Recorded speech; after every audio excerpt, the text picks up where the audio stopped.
They say the forest remembers everything. Footsteps, secrets, blood. Deep in the pines of Oregon lies a town you won't find on most maps. A place where the fog comes in thick, the people speak in whispers, and the ground has a habit of giving back what you thought was buried. This is Pine Hollow, and this is the story of the Red Rope murders. It began, as these stories often do, with a body. On an overcast morning in September of 2011, two fishermen set out to Frost Lake, a secluded stretch of water nestled deep within the forest. They never made it to their usual fishing spot. Instead, they stumbled upon something, or someone, wrapped in vines and half submerged in the shallows. A young woman, no more than 20, her hands tied behind her back with vivid red rope. Her skin was cold, her eyes open, and her mouth frozen in a final gasp. The police were called, and what followed would uncover one of the most chilling patterns the town had ever seen. Sheriff Marla Cooper had seen her share of strange cases. But this was different. The red rope was unusual, bright, synthetic, clean. No fibers matched anything local. But it wasn't the rope alone that caught her attention. It was the fact that this victim wasn't the first. Two other women, one in 2005, another in 2008, had died under similar circumstances. Found in different parts of the forest, no signs of assault, no fingerprints, hands tied the same way, always with the same red rope.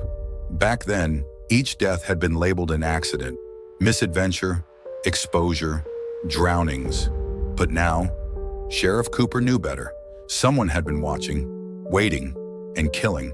Pine Hollow is a town that doesn't like questions. The locals keep to themselves. The forest is their boundary and their guardian. But whispers began to spread. Old folks spoke of other disappearances, people who went missing in the 70s and 80s, always in the woods, always during late summer, when the mist hung low. One name kept surfacing, Calvin Marrow, a man who, in 1972, walked out of the forest alone, his 6 childhood friends gone without a trace. He never spoke of what happened. Some said he lost his mind.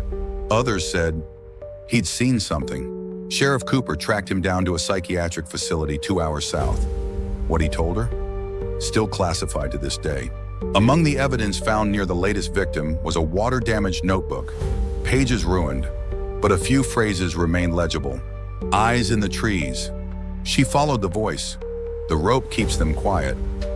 One entry, dated a week before her death, read simply, "If I don't come back, it found me." This wasn't random. Whoever did this, if it was someone, was methodical, precise, almost ritualistic.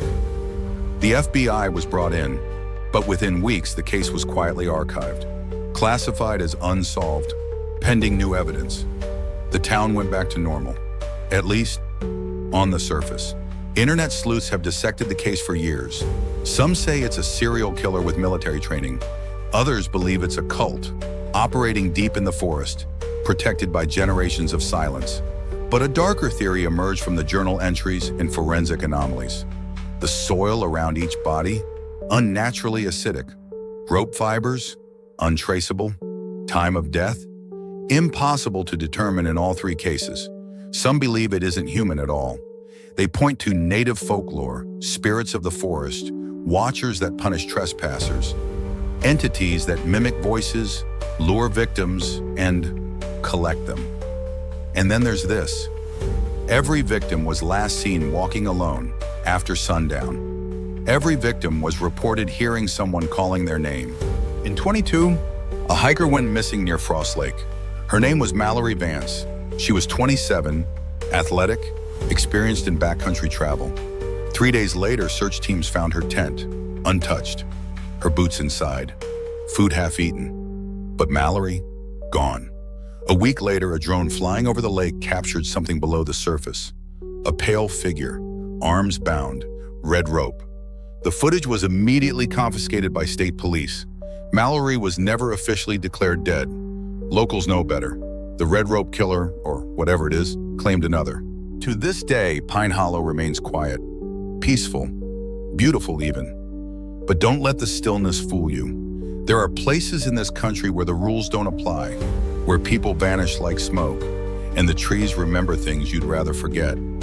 So if you ever find yourself near Frost Lake and you hear someone calling your name, don't look back, because in Pine Hollow, the forest listens, and sometimes it answers.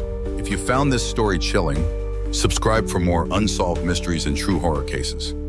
Got a theory on what happened in Pine Hollow? Drop it in the comments. Until next time, stay curious, stay cautious, and don't go alone.